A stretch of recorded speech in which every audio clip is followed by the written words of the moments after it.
Hey everyone, and welcome back for another deep dive with us.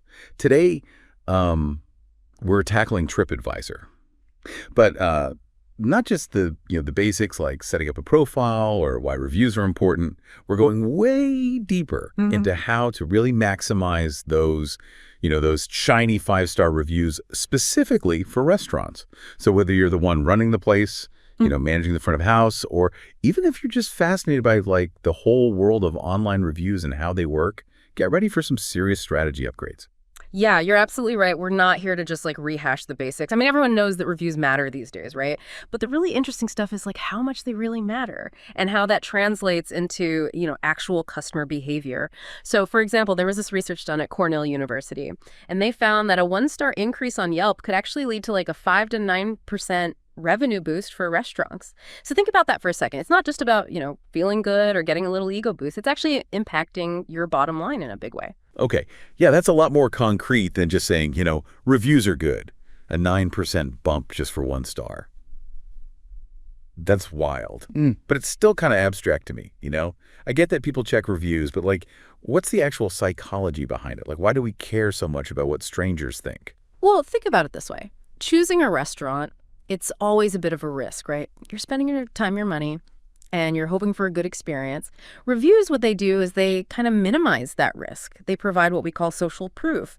As humans, we're kind of hardwired to trust the collective opinion of others. It's like going way back, Like our ancestors choosing a hunting ground based on where everyone else was successful. So it's not just about finding a decent place to eat. It's like we're trying to avoid a bad experience. That makes sense. Yeah. But I mean, TripAdvisor is just one site, right? Why focus on it specifically? Well, because TripAdvisor is more than just a review platform. It's a powerful search engine in itself, specifically for travel and hospitality. People are actively searching for restaurants on TripAdvisor. Plus, all those reviews, they feed into Google's algorithm. So a strong TripAdvisor presence, it really boosts your overall online visibility, which means more customers finding you. So it's like a double whammy then. Better ranking on TripAdvisor and better visibility on Google search. Okay, I'm convinced. Yeah. But let's be honest for a second. Sometimes those reviews, they feel a little, gamed. How do we encourage genuine feedback without being too pushy or, crossing any ethical lines? You've hit on a really crucial point there. Authenticity is key. Think about how you leave reviews. It's usually when you're either really impressed or, let's face it, really disappointed. The goal is to tap into that natural inclination, but do it ethically. Okay, so how do we do that? Do we just tell our servers to start asking every customer for a review? Well, it's a little more nuanced than that. Just slapping a review us on TripAdvisor. Every table, it can feel a little forced, Instead, try to integrate it into your service flow more naturally.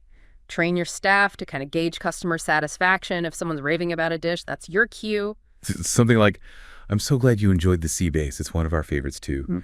By the way, we love hearing what our guests think. If you have a moment, sharing your experience on TripAdvisor would really help others discover us. Exactly. It's casual, it's genuine, and it connects the request to a positive moment. You're not just asking for a review, you're inviting them to share their enthusiasm. That makes a lot of sense. It feels more organic, less like a sales pitch. But what about social media? I see restaurants all the time begging for reviews on their posts. Social media is definitely a powerful tool, but direct solicitation, that's a no-go, ethically and according to TripAdvisor's guidelines. Instead, use it to showcase what makes your restaurant review-worthy. Stunning food photos, behind-the-scenes stories, highlighting exceptional service. So instead of saying, come review us, we're saying, look how awesome we are. If this inspires you, let the world know. Precisely. It's subtle, but it creates that implicit connection between the amazing experience you're showcasing and the act of leaving a review. Okay, that's smart. Now, I know some restaurants offer incentives for reviews, like discounts or freebies. What's the deal with that? Yeah, TripAdvisor is cracking down on incentivized reviews, and rightfully so. Buying good reviews or offering rewards for specific ratings, it's unethical and ineffective in the long run. So no more free dessert for a 5-star review kind of deals. What can we do to reward customers who take the time to give feedback? Think of it as encouraging participation, not influencing content. A discount for anyone who leaves a review positive or negative is acceptable. You're rewarding the act of feedback, not trying to buy praise. Got it. So we talked about encouraging reviews, but what about the actual TripAdvisor profile itself? Isn't that just about listing our menu in hours? Yeah. Think of it as your digital storefront, not just a listing. You want to entice people to walk through that virtual door, just like your physical ambiance draws them in. Okay, so we need more than just the bare minimum.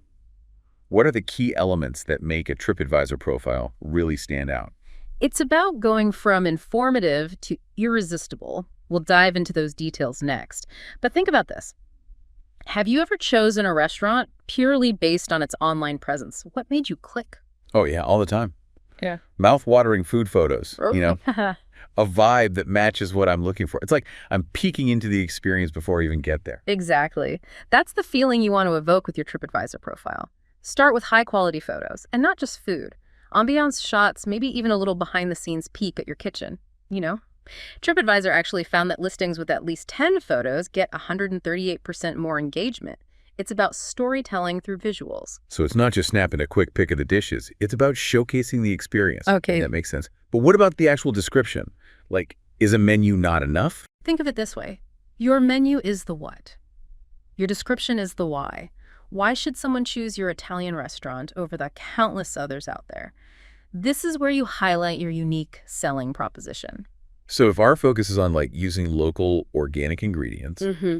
or if we have a special wood-fired oven for pizzas, that should be front and center. Absolutely. And weave it into a narrative, Like, experience the true taste of Italy with our family recipes handcrafted with the freshest local ingredients and cooked to perfection in our traditional wood-fired oven. You see the difference? It's not just information, it's an invitation. Okay, I'm getting hungry just reading that. But let's be real. TripAdvisor, it can be a jungle out there. Even with a great profile, how do we stand out in the search results? I've heard about this mysterious ranking algorithm. It's not as mysterious as you might think. TripAdvisor is actually pretty transparent about the main factors: quality, recency, and quantity of reviews. Think of it like this. A restaurant with 50 recent detailed 5-star reviews. It's going to rank higher than one with 100 reviews from 3 years ago, even if some of those older ones are 4-star. So it's not just about getting reviews. It's about consistently getting good reviews and making sure those reviews stay fresh. Okay, that makes sense. Yeah. But how much control do we really have over that? More than you might realize. Remember those tips we discussed for eliciting authentic feedback? That's step 1. But there are also tools within TripAdvisor that can help. Have you ever used Review Express? Honestly, I haven't explored that one much. I thought it was just another way to spam people with requests. It can be if used incorrectly, but think of it as automating personalized follow-up. You can upload your customer email list, segment it based on dining preferences or visit frequency, and send targeted review requests that feel genuine. So if someone had our incredible pasta special, we can send them a reminder specifically mentioning that dish, making it more likely they'll leave a detailed review about what they loved. Exactly. And you can track open rates, click-throughs, and which emails actually led to reviews. It takes the guesswork out of the process. Yeah. And turns it into a data-driven strategy. Okay, that's way more sophisticated than I thought. So we're getting reviews. Our profile is top-notch. Now what? How do we actually use these reviews beyond just hoping people see them? This is where things get really interesting. Reviews are more than just star ratings. They're stories, testimonials, and powerful marketing assets.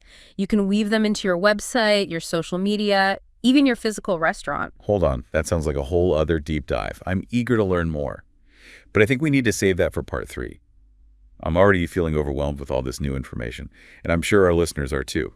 You're absolutely right. It's important to digest this information and reflect on how it applies to your specific restaurant. We'll pick up right where we left off in part 3, exploring how to turn those TripAdvisor reviews into marketing gold. We're back. And if your head is spinning with all these TripAdvisor strategies, you're not alone. But hey, here's the good news. We're shifting gears now from getting those reviews to actually using them. And this is where things get fun. Exactly. Remember how we talked about reviews being like stories? Well, everyone loves a good story, right? Especially one that makes them feel like they've discovered some kind of hidden gem. And your TripAdvisor reviews, they can be those stories, but they need the right stage. Okay, so where do we put these stages? I mean, social media is a given, right? But is it just about copying and pasting positive reviews onto our feed? You can start there. But let's go beyond just the wall of text approach. Think visually, Turn those rave reviews into eye-catching graphics. There are tools out there like Canva that make it super easy, even if you're not a designer. Imagine a vibrant image of your most popular dish, and then overlay a quote like, "Best pasta I've ever had," right on top. Oh, I like that. It's way more engaging than just plain text. It's like those inspirational, quote, images, but for food. Exactly. And don't forget about video. Imagine a short clip of you, or even better, a satisfied customer, reading a glowing review out loud. It adds a human touch and builds that know, like, and trust factor. Oh, we could even run a contest. Like, ask people to share their favorite TripAdvisor review of our restaurant for a chance to win a gift certificate or something. Get people interacting with those reviews instead of just scrolling past them. Now you're thinking strategically. And don't forget about your website. Create a dedicated testimonials page to showcase those great reviews, or even better, sprinkle them throughout your site. Imagine a potential customer browsing your menu, and then they see a pop-up quote like, "Don't miss the tiramisu, it's heavenly." Yeah, it's like that extra nudge of reassurance right when they're about to make a decision. Yeah. Speaking of nudges, what about offline? Can we bring those TripAdvisor reviews into our physical restaurant? Absolutely. Remember the power of social proof. Frame those glowing reviews. Display them prominently, like near your entrance. Or create eye-catching table tents with QR codes linking directly to your TripAdvisor page. It's like having a virtual wall of fame in our dining room. People can't help but notice when they walk in, and I'm guessing we can use those reviews on our menus too, right? Strategically, yes. Highlight a specific dish, and then include a little snippet like, "Our wood-fired pizzas are a slice of heaven," according to TripAdvisor reviewers. It's subtle, but it reinforces that connection between your menu items and the positive experiences people are sharing online. Okay, but what about the not-so-glowing reviews? I know we talked about responding to them professionally, but do we just ignore them in our marketing? Not necessarily. Negative reviews, when addressed correctly, can actually build trust. Pick a few that highlight areas you've genuinely improved. Maybe someone complained about slow service, and you've since streamlined your process. Share that story. So something like, "We heard your feedback. We've revamped our ordering system for faster, more efficient service. Come see the difference." It shows we're listening and taking action. Exactly. It turns a negative into a positive, and it demonstrates your commitment to improvement. But remember, honesty is key. Don't try to spin every negative review into a success story. Authenticity is always the best policy. Okay, I think we've covered a lot of ground today. From the psychology of reviews to advanced TripAdvisor hacks, my brain is officially full. Any final words of wisdom before we let our listeners digest all this? Just remember, TripAdvisor is a constantly evolving platform. Stay curious, experiment with what works for your restaurant. And most importantly, never stop prioritizing the customer experience. The reviews will follow. Amazing advice. Thanks for joining us on this deep dive into the world of TripAdvisor. We hope you've gained some valuable insights to boost your restaurant's online presence and attract more happy diners. Until next time, keep those 5-star experiences coming up.